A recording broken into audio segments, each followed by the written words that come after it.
Yeah, today we're going to talk about this subject about channeling and mediumship. And first, we're going to start with what's the difference and why, in our opinion, we believe channeling is a better choice if you want to continue relationship through the veil and you want to raise your frequency, especially if you want to do that. And by the way, it's kind of required that you raise your frequency if you hope to continue relationship across the veil, because guess what?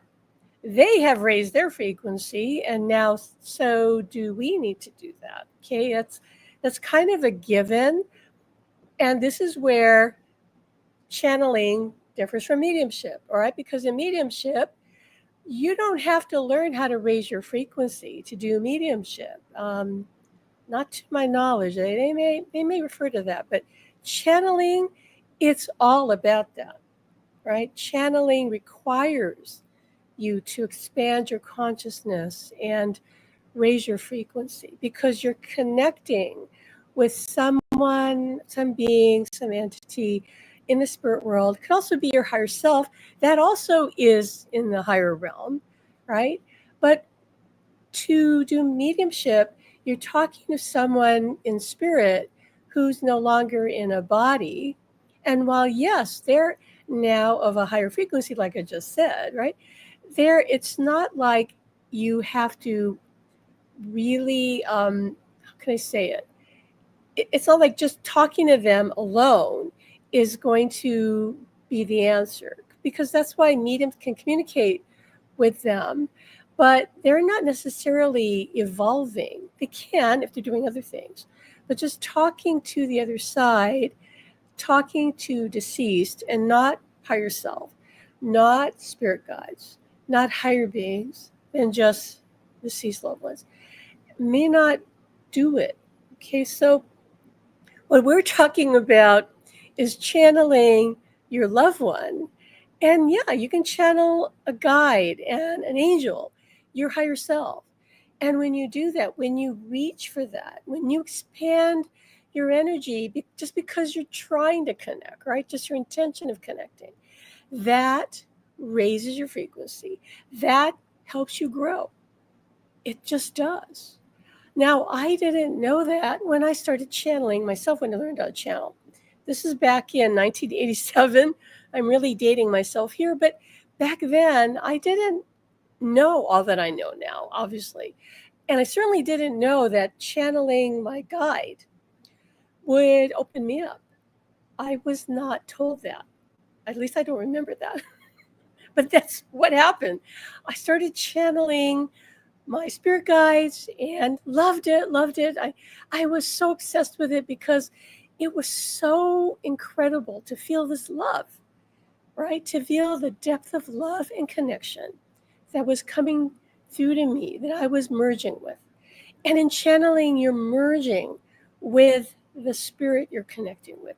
That's how you channel, because it's not a mental communication.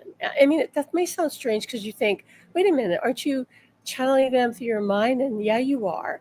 But it's different because you're blending with them, and because, especially if this is a loved one, the depth of love you have for each other, it's just goes to another level.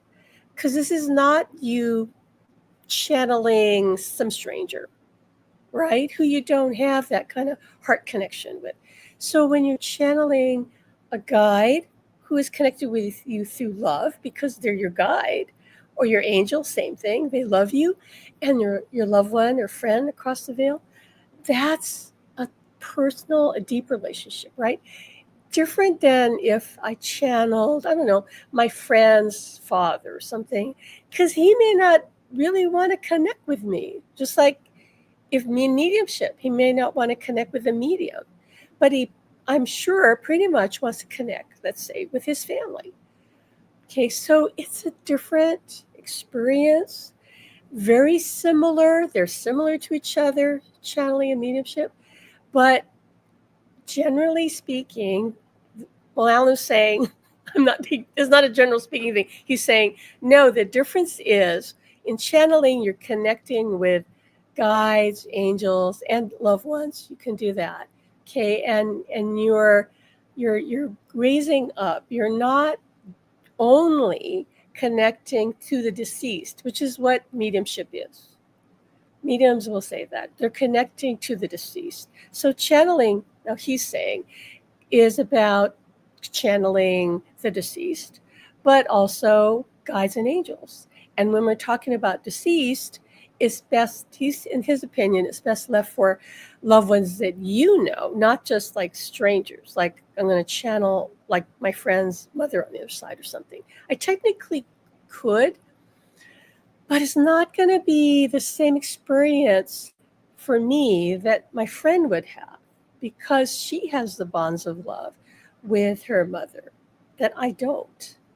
I mean, doesn't that just make sense? It's like, wouldn't the bonds of love, someone in your soul family, be the connecting point that makes it unique, that is going to give you a more profound, deeper experience? You know, it to me is kind of obvious like that. But I didn't understand when I was doing my spiritual work with clients that I was always just channeling source. I was channeling their guides. I was channeling their angels. And I wasn't channeling their loved ones. I wasn't doing mediumship. And their loved ones weren't really knocking on the door, Alan says, because they knew that that was not my intention.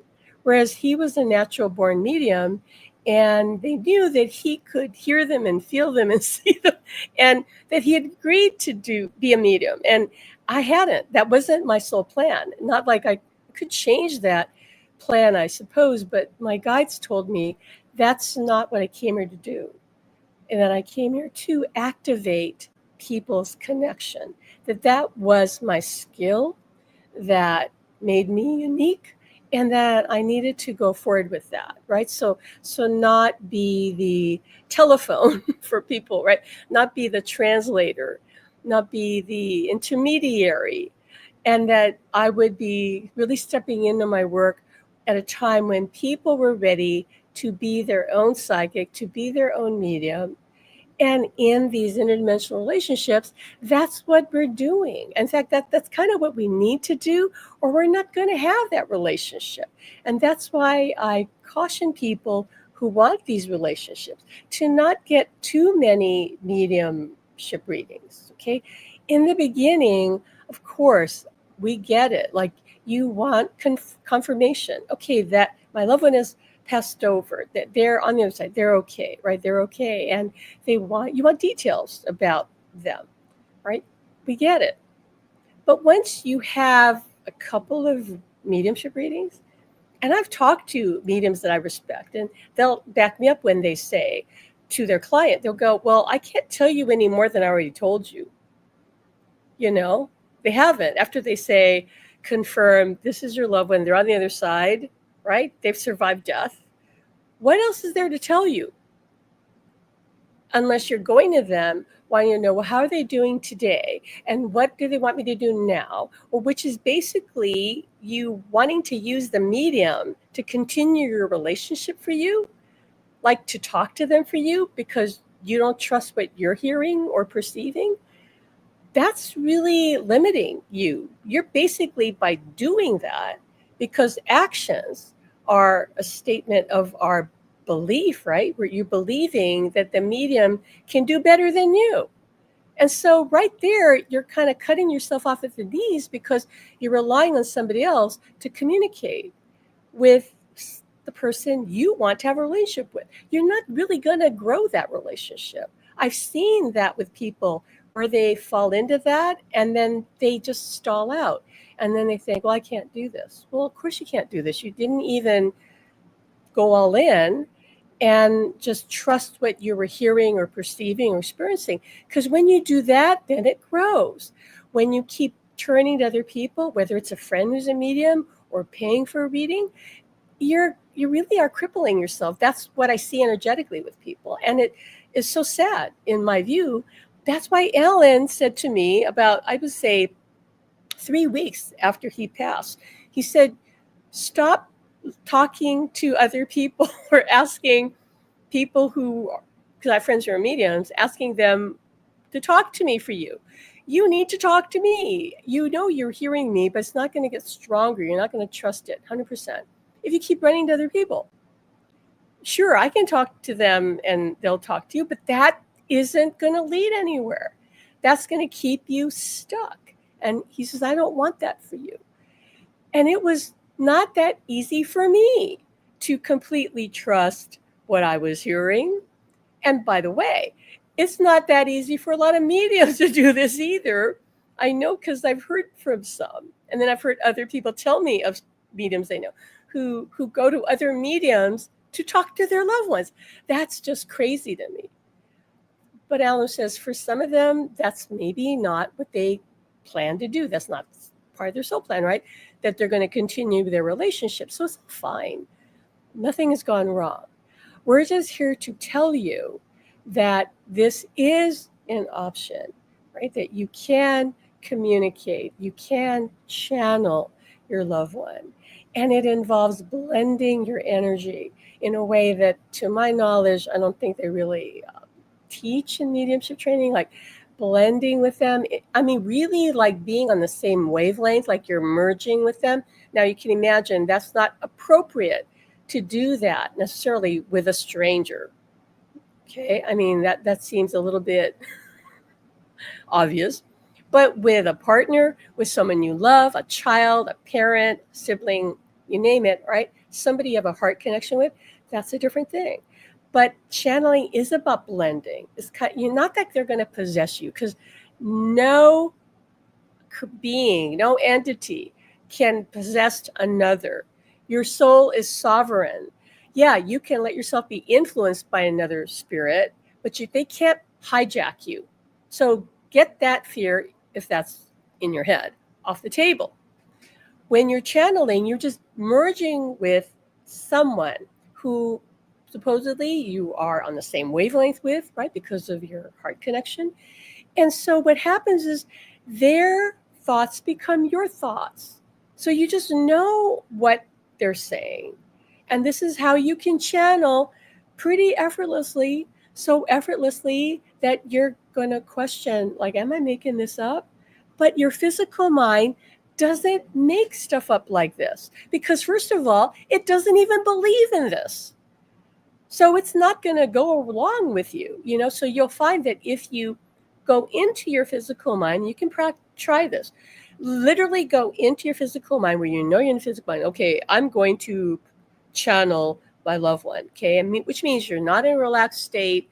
You're not really tuned into them. You're just literally going into your logical mind and going, I'm just going to write down, what they're saying. And you're going to find it feels really different than when you go into a relaxed state, especially as we teach people. And we're teaching a workshop. This is November 2024. On November 24th, we're teaching a workshop. No, I'm sorry, 26th, I think. Anyway, the date is in the description of this video. And we're going to teach channeling through automatic writing. And if you're watching this after November, the video will be available for purchase, the workshop available for purchase. It is not difficult. What we do, though, is hold the space for you and give you the experience. Once you experience something, okay, truly experience something, the connection, you can recreate that. It will feel different because you will be different the next time, but you can recreate that state. And when we teach you, we hold that state, and you have a recording to go back and get into that zone, right? And then you can practice and you can connect. And you will be able to tell the difference because the words just flow into your mind. They really just come in. And you just need to suspend your disbelief, your doubt in thinking that you're making it up. Yeah, it feels like you're making it up because it's within your consciousness that this is happening. They're merging with you, blending with you. It cannot not feel like you because you have to participate. So you got to get your logical mind to take a back seat and say, I'm just going to play with this. Don't worry about it. I'm just going to have fun. And then you just explore it for the joy of it. If nothing else, then to connect and raise your vibration and not be in the beginning so worried about, well, what am I channeling? What am I bringing through? Is it accurate? You can't get to that accurate level until you just kind of cut loose and say, I'm just going to let it come through, right? Like you got to practice. Like in anything, if you're not willing to make a mistake here or there in learning something, and you got to be perfect right out the gate, you're never going to master what you're trying to master. You have to allow that you're not going to be 100% because nothing in the 3D world that humans do is ever 100%. So you got to get over that. Your logical mind has to get over this idea that I got to be perfect. That's going to cripple you more than anything.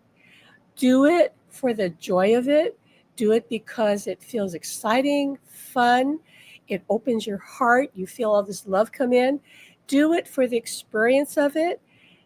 Less so about, well, what is the information because I want to test it, because you may not know until later that what they were telling you was so significant because at the time you go, I don't know what that means, what is that? And you're not sure, but later you go back and read what you wrote.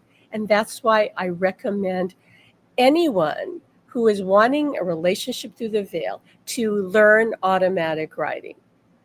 I've told my students that. I see the people who are struggling are usually the ones who haven't done that, who don't do it on a regular basis, in spite of the fact that I suggest it strongly. Of course, can't force anybody to, right? But automatic writing is something anyone can do. And it's really just about doing it for the joy of it. See what I mean, though, with the automatic writing? You can practice this yourself, right? Mediumship, how do you do that by yourself? How do you practice mediumship by yourself?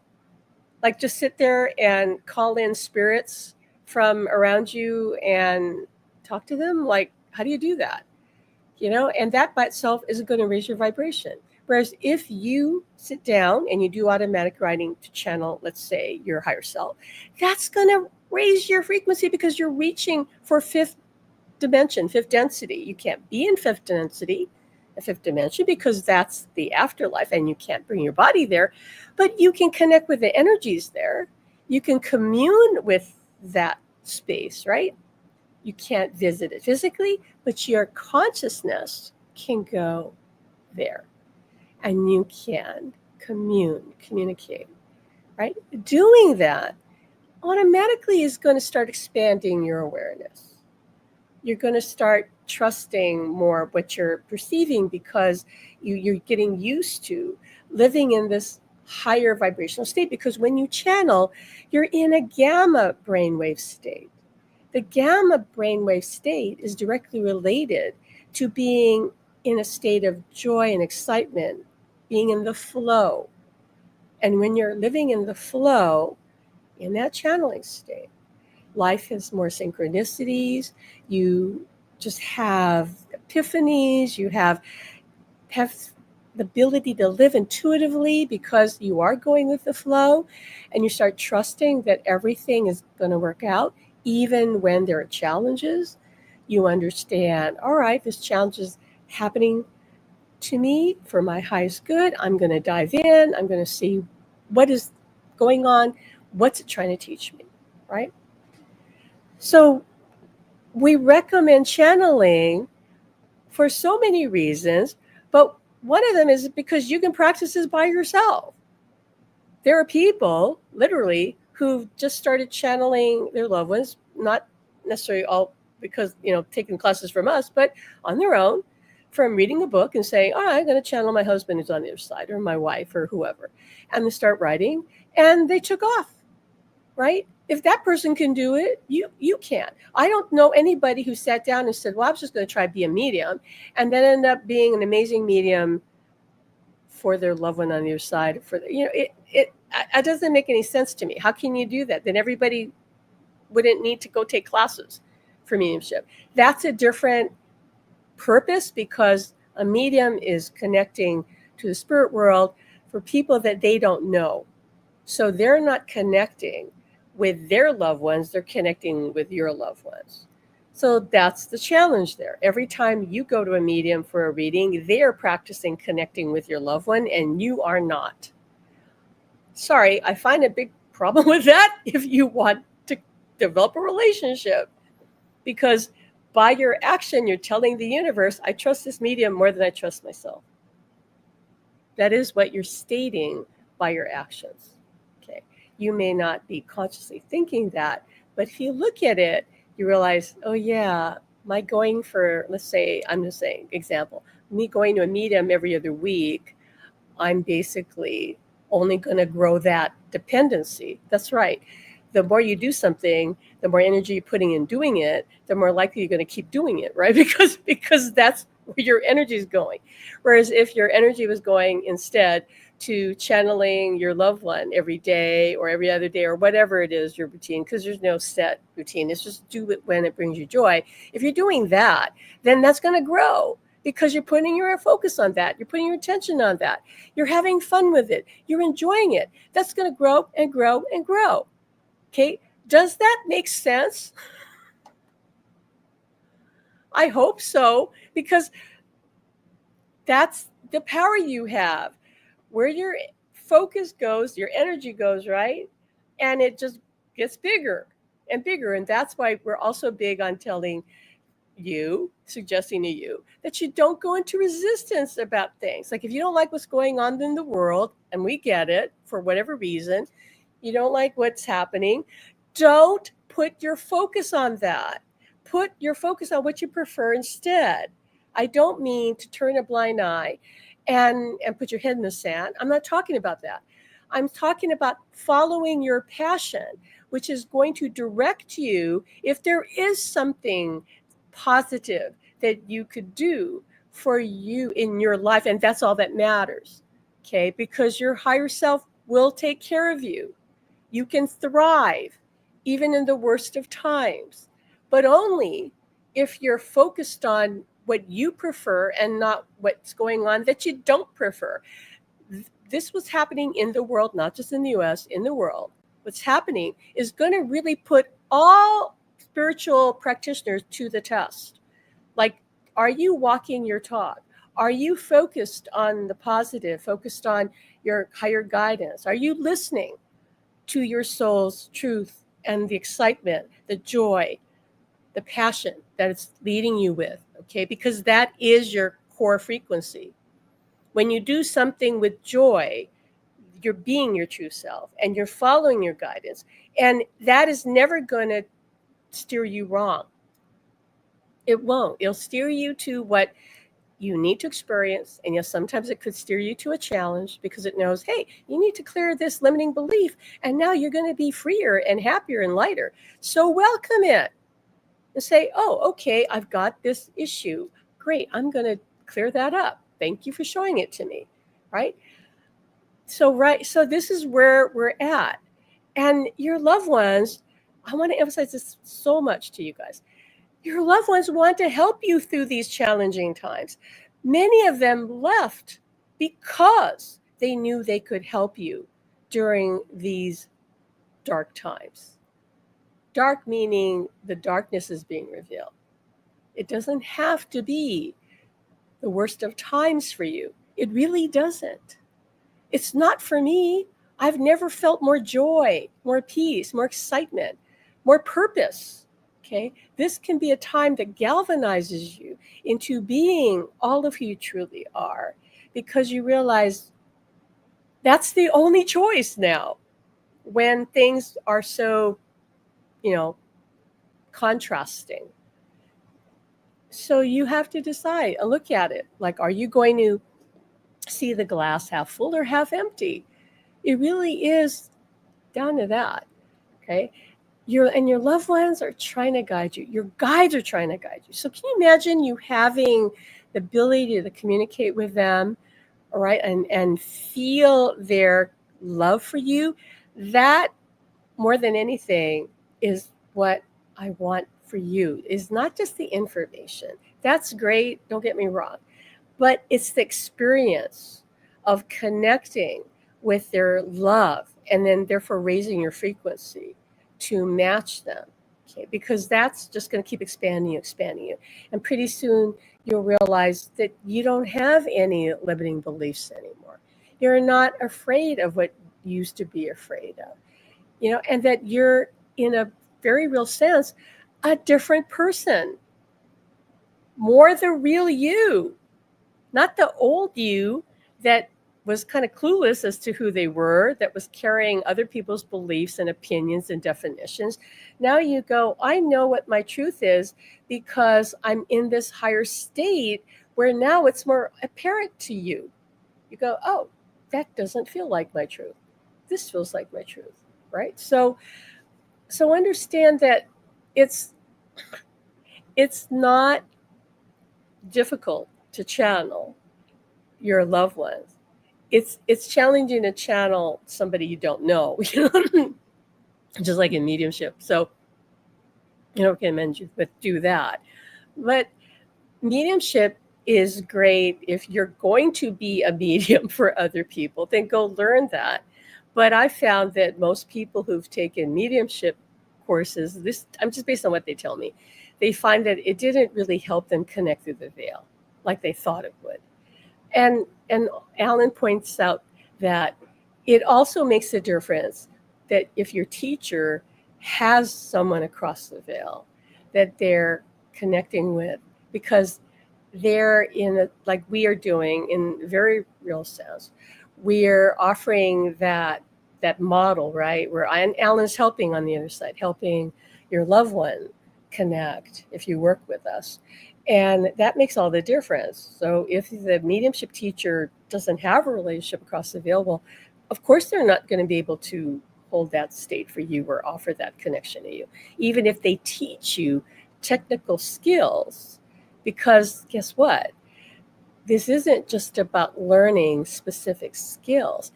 In any exchange, especially in a spiritual teacher, like right now when I'm talking to you, there is energy going on that's being transmitted to you through me from spirit that is beyond what I'm telling you. There are activations that are unlocking for some people when they listen to us. It just is. I'm not trying to say we're special, and yet Ellen says, but yes, you are in a sense to me. It's just what I've been doing for 37 years. So we activate people. So all teachers don't do that necessarily. I'm sure some of them do, but you don't know. So it's not just information. It's, can your teacher kind of activate things for you? Can they hold the space for you? Do they have someone in the spirit world that's helping your loved one in the spirit world if you're trying to continue a relationship? Alan says that part alone, that's critical, because he does so much with the loved ones, the spirits on the other side. I know that because I've had it confirmed by mediums, I've had it confirmed by my students. So if your teacher is not doing that, it's going to be really limited. So you're only going to learn like Mediumship 101 that isn't really going to necessarily move the needle for you. That's just how it is. If you can find somebody who does have Alan's calling it a working relationship, their partner is a spiritual teacher on the other side and adept at that, which he is, because he had done that, for 30 years when he was in a body. Now he's doing it on another level over there. Then different. Then great. Go for it, and tell me about it. Let me know how it goes. But it's about that. Okay. Also understand that for the most part, mediums don't encourage people to continue their relationships across the veil, either because they don't believe that is possible or healthy, or out of self-serving interests. In other words, they feel threatened by the idea that people will bypass them and go direct to the spirit world, right? They're only human. I don't blame them. They're only human. They don't understand that, that's not really the best approach, because Spirit has told me within maybe 5 years' time, certainly within most of your lifetime, more people are going to wake up spiritually and hear spirit and feel spirit. And really, in the future, mediums will be out of a job. They're telling me that because people are going to become telepathic. People are already becoming telepathic and stronger spiritually, so that they will have their connection. But right now we're in a transition period, so there's a bit of a pushback from mediums. Understand it, they're only human, and they go, I'm going to be out of a job. But 30 years ago, when I got into this work, my guide said, your job is to put yourself out of the job, Pam. And I said, what do you mean by that? I go, because people need to do what you do for themselves, and you're here to help them to do what they need to do for themselves, right? Like to be their own psychic, to be their own medium. And so I'm all in for that. I was all in from the beginning. And then if I can stop that part of my job, there's other things I'm going to do to help humanity, to be of service. But right now we're doing this, right? So,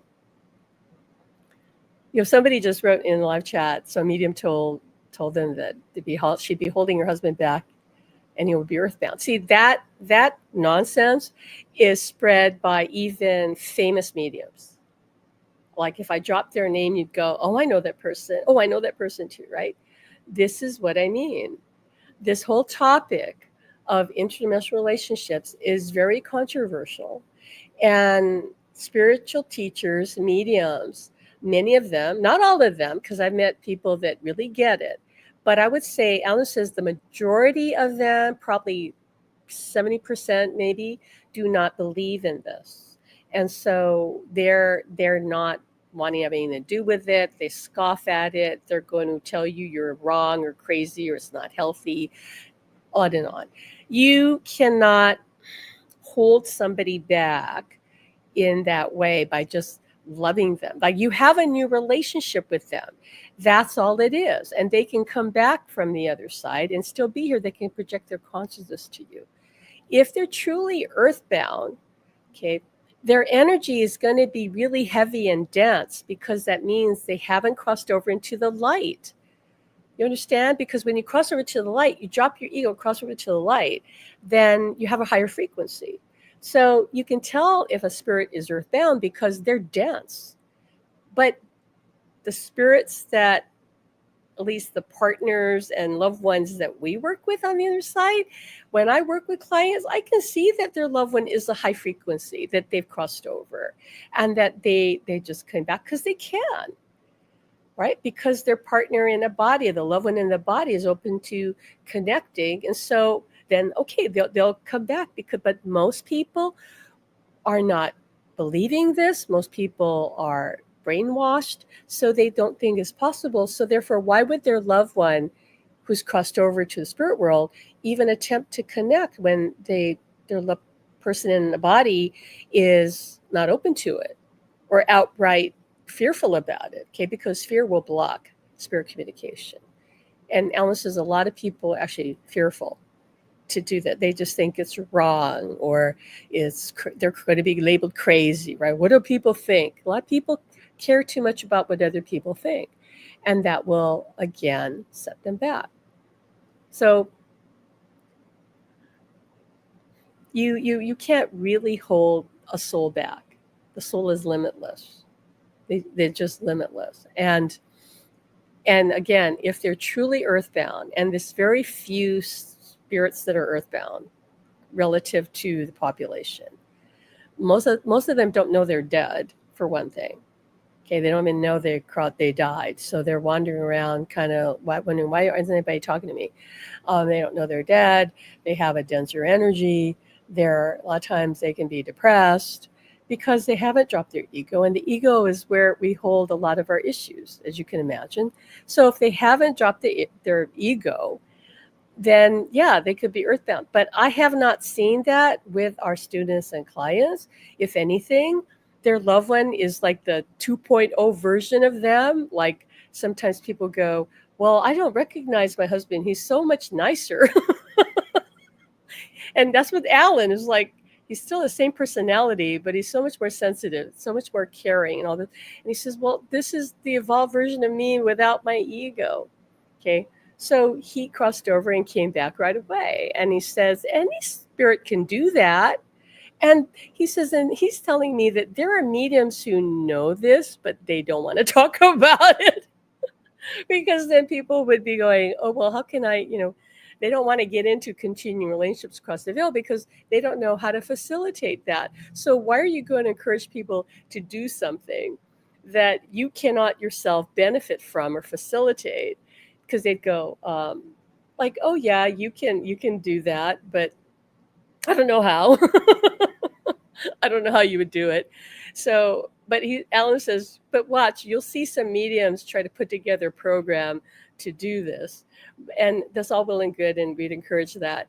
But again, I think the secret sauce, if you will, is do they have a co-teacher in the spirit world? Because he says that's important. That makes all the difference. It's not just the person in a body. I was asked recently on a podcast, do you think you could do what you're doing, helping people connect through the veil without Alan? And I said, no. No. I know I couldn't. Because he's doing that half of the job. It really is about helping the spirits on the other side who want to do this learn and practice and encourage them and all that. And that's what he's doing. I didn't even know this was possible until he passed over and said he was going to do that. I said, okay. So you can channel your loved ones.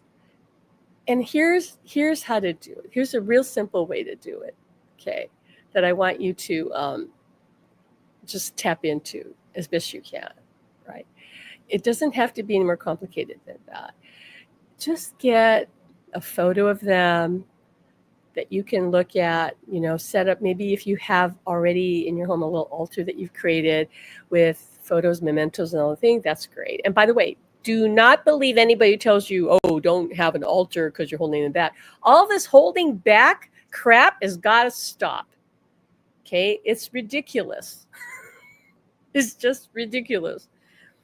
When you hear stuff like that, feel it with your heart. And if it doesn't feel right, it's not right. It's not true for you, right? So get a photo. Look at that photo while you're relaxing. Maybe you have some soft music on. Maybe you have lit a candle. And just ask to connect with them. Just merge with them. Connect with them. Blend with them. That's a channeling process, is blending and merging and just connecting in that way, right? And maybe that's all you do at first. And then later, or maybe that first time, you could try this if it feels right. It feels like you're guided to it. It feels exciting to do it. You can just ask, like, what do you want me to know? Is there something you want me to know? Or you might have a question, a specific question, because you're struggling with something and you want to know, like if you're a parent, for example, you might want to know, well, what do I do about little Bobby? He's just acting out in class, and what do I do? And I don't know how to parent him without your help, right? And just allow yourself to relax, look at their photo, call them into you, and just relax and just start writing down whatever you're perceiving. It may not be a message. You may get some visual. You may get a feeling. You may get a symbol. But just note whatever that is and assume that that's the message, right? That's it for the day. Let it just, the words flow, let the message flow. Write down whatever you perceive and let it be that. Okay. And the more you continue that on a regular basis and are okay with there being days when you don't feel as connected, because that's going to happen. That's going to happen because you're in the physical world. You're not always going to be in the right state of mind, or it might not be appropriate that day for you to tune in. But the more you do it, as long as you feel joy in doing it, again, don't make this a job, the easier that becomes. Okay.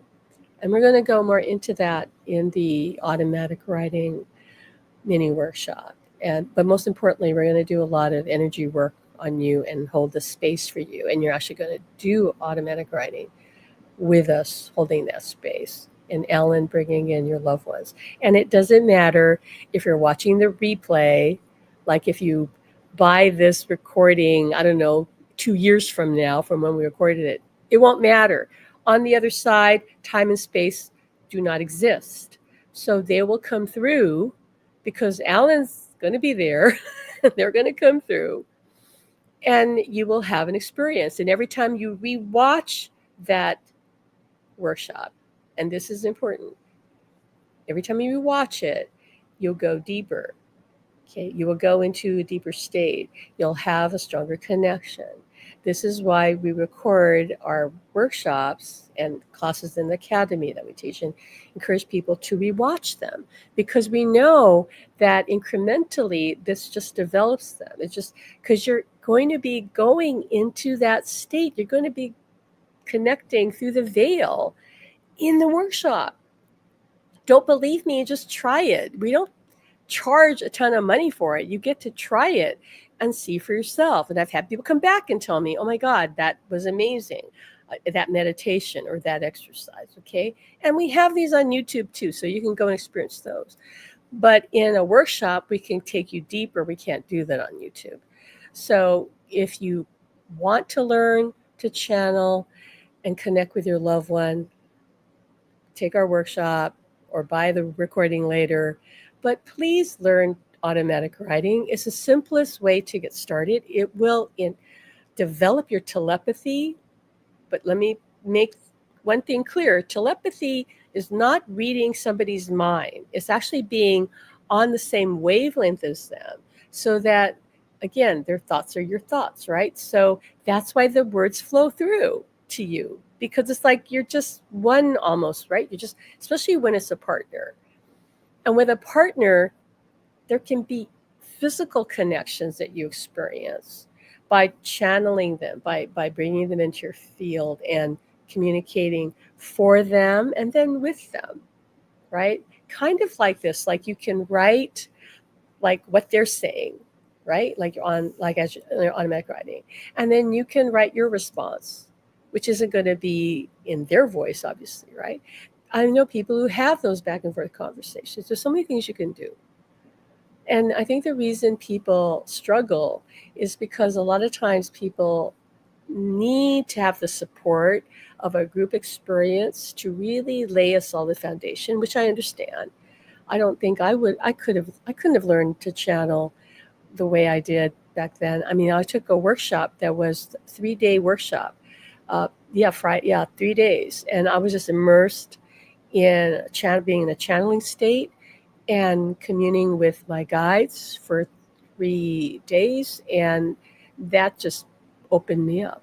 Okay, so you don't need to do a workshop for 3 days, but repeating this mini workshop, rewatching it could really help. As long as brings you joy to do it, because that means your higher self is saying, yeah, let's go repeat that workshop because this is going to be good for us. Don't make it a job. When you start doing something because I should do it, no more shoulds. Get rid of the shoulds. There's no shoulds about anything in life. Do it for the joy of it. Yeah, I know we've all got chores we got to do. That's different. But I'm talking about for other life experiences, it's best that you choose it from a place of joy.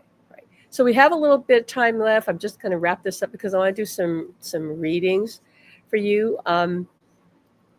Lisa says, Pam's a great teacher. She gets you so relaxed and boom, there you are connected. Yeah. And Al is helping on the other side. He wants me to give him credit, right? So he's helping your loved one comes through stronger to you. So it's both. Like I know how to help you rise up. I've been doing this for 37 years, how to raise people up, okay? And then he's helping your loved one come through. So in whether you believe it or not, you'll have some experience. And then you keep repeating it, it'll get stronger. Maybe the first time you feel like, oh, I only got a little bit. But if you keep going, it'll get stronger. It will. Okay. And yeah, Danny says it really doesn't matter if you can't do a class or workshop live. They're always a powerful experience, no matter when you do them. Right, because the spirit world is 24/7 for eternity. This is not a normal class. And haven't you figured that out? That's what Alan says. That's what we should lead with. This is not a usual class. This is not a physical 3D experience class. This is a multidimensional experience class. All right, so let's do some readings. I want to see in the chat to drop your date of birth and your question. Okay, not just one or the other, both. Date of birth, question, specific question, nothing about prediction, because you can't really predict the future. You just can't. You're just tuning into possibilities, timelines of reality, but that's live.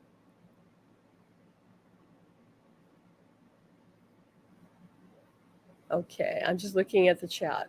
So I don't see any. I'm seeing your comments.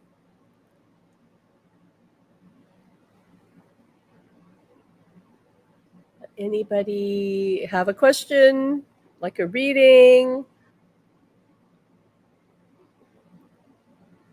Okay. The other thing I will say, especially in the academy, that I appreciate is because people are sharing. Dee is asking who called my name last Wednesday. You have to. Do you have? Is there? You have a mother or grandmother in spirit? Dee, can you let me know?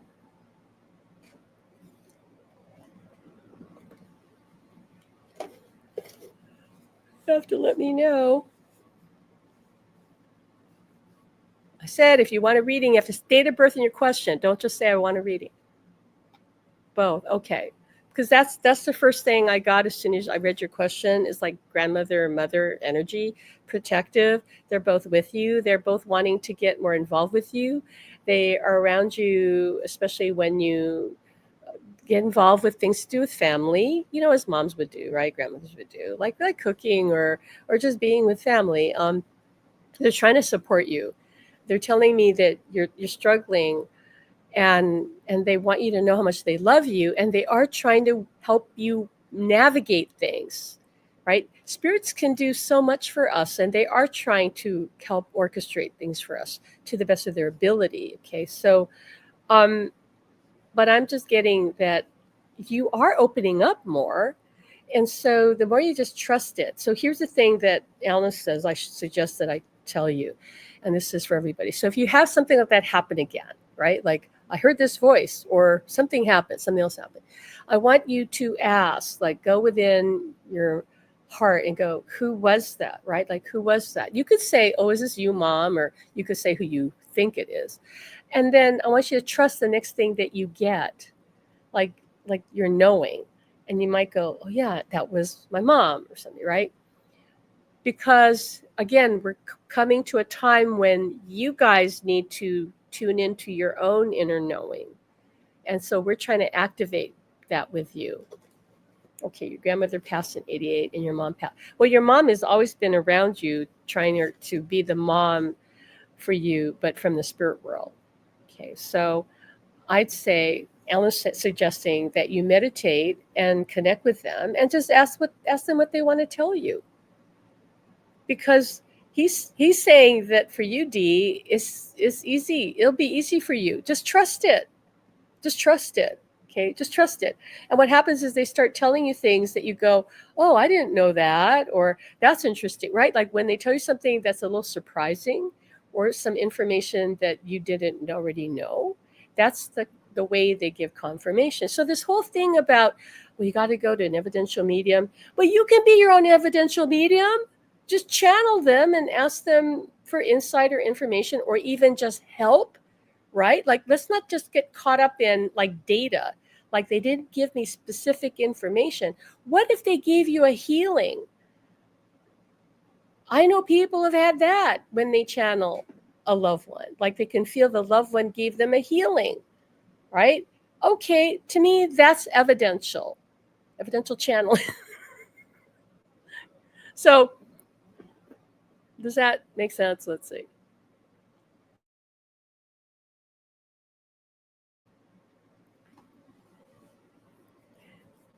Cleo, your question is, Alan's laughing. He says, you know how Rich is doing. He's always doing well. He's Alan saying, there's no other option. Not when you're No, he's just kidding. Okay, this is Alan's. Not when we're dead. When you're dead on the other side, no problem. You're always in a great space. I'm talking for them. We would really like you guys to stop worrying about us and saying, how are we doing?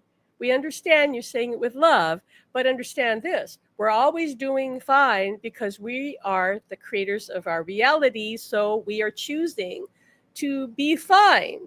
We would just like you guys to get it and do the same, right? Because that's just how it is. All right.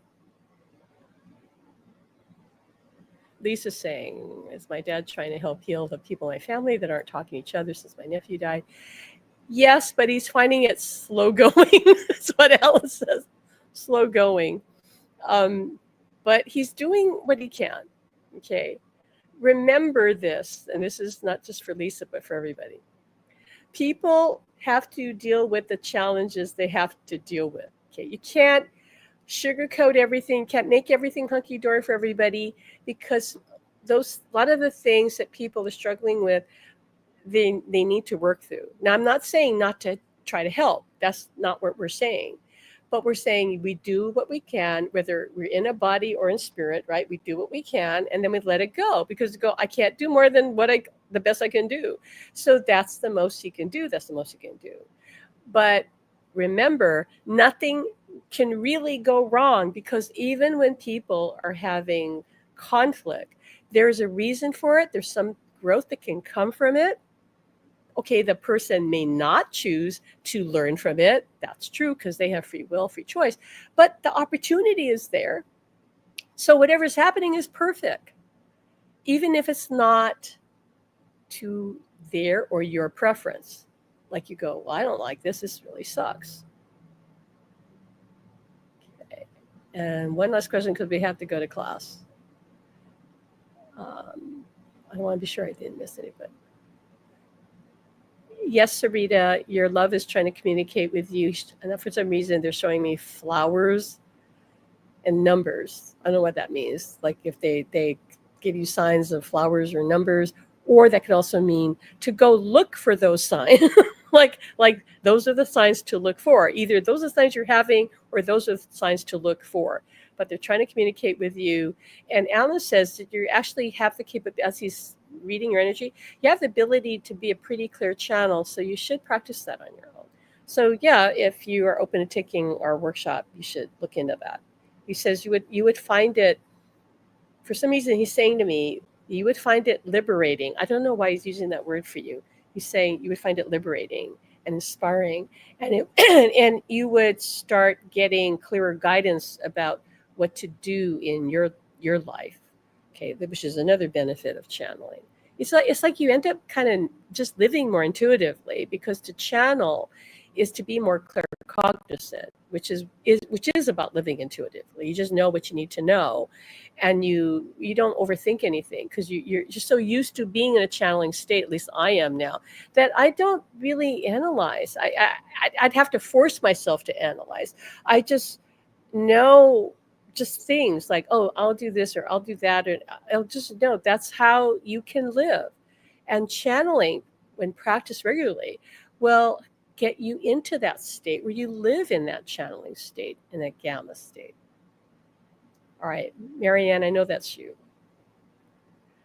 Alice says, there's lots of spirits around you, and what you can do to open up more, it says, is just to believe 100%.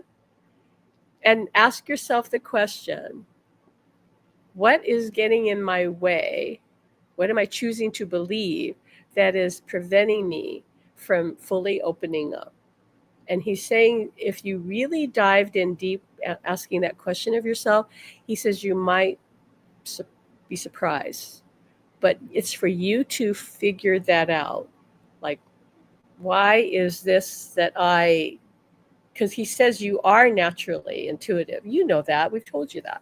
So what can you do to open up more? Believe you're already open, for one thing, and go all into that. And you have any resistance that you identify, like, why am I holding back? Like, identify what your limiting belief is. All right, I'm going to end with this question because I have to get ready for class, and a lot of people in the live chat are in the academy. So, Janae, she says, how do our significant others feel about us casually dating, even if we plan to continue a relationship with them and not find a new partner? Um, for the most part, and this is, there can always be exceptions, but for the most part, because they love us unconditionally, they understand that life in the 3D world is difficult and lonely for some of you. Some of you are young, like I'm older than most of you. And so they understand. And so unconditional love is unconditional. And they do love you unconditional.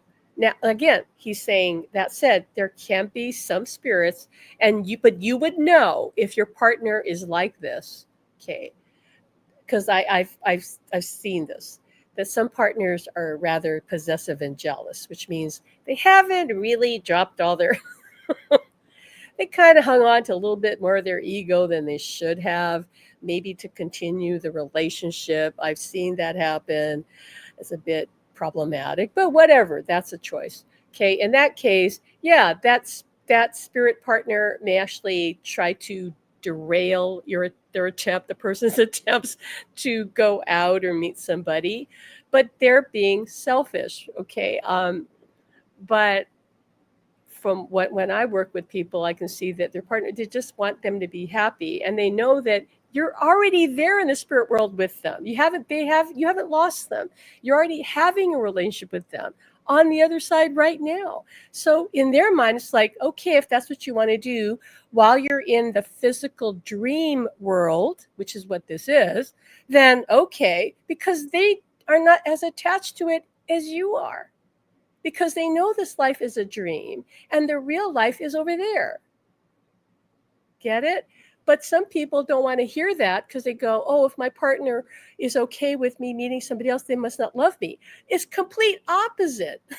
Like I just said to you, conditional love is possessive and often codependent, right? Like I need you, that's not really love, people. That's conditional love. Like I'll only love you if XYZ, you do this. Unconditional means there are zero conditions. Doesn't matter what you do, what you choose, they will always love you, because that is your true self. Your core frequency self is unconditional love, not conditional. You don't want somebody to love you conditionally. Your ego will get off on it, like, oh, look, I'm the only one for them. But that's a false love. It really isn't. It's egoistic. All right, so we got to go because we have 1 minute to get into our class.